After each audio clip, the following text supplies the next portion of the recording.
بسم الله الرحمن الرحيم.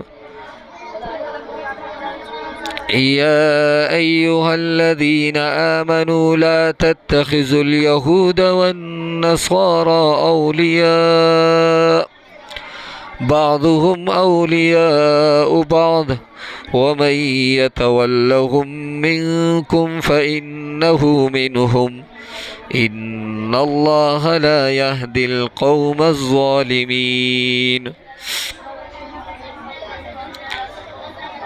فترى الذين في قلوبهم مرض يسارعون فيهم يقولون نخشى أن تصيبنا دائرة فعسى الله أن يأتي بالفتح أو أمر من عنده فيصبحوا على ما أسروا في أنفسهم نادمين. ويقول الذين آمنوا أهؤلاء الذين أقسموا بالله جهد أيمانهم إنهم لمعكم حبطت أعمالهم فأصبحوا خاسرين.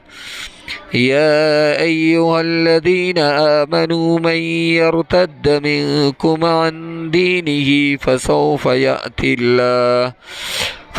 يأتي الله بقوم يحبهم ويحبونه أذلة على المؤمنين أعزة على الكافرين يجاهدون في سبيل الله ولا يخافون لومة لائم ذلك فضل الله يؤتيه من يشاء والله واسع عليم.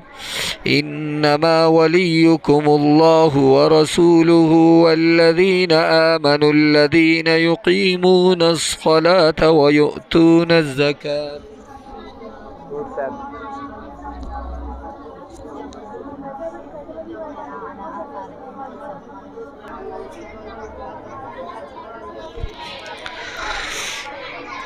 إنما وليكم الله ورسوله والذين آمنوا الذين يقيمون الصلاة ويؤتون الزكاة وهم راكعون ومن يتول الله ورسوله والذين آمنوا فإن حزب الله هم الغالبون. صدق الله العظيم والسلام عليكم ورحمة الله وبركاته.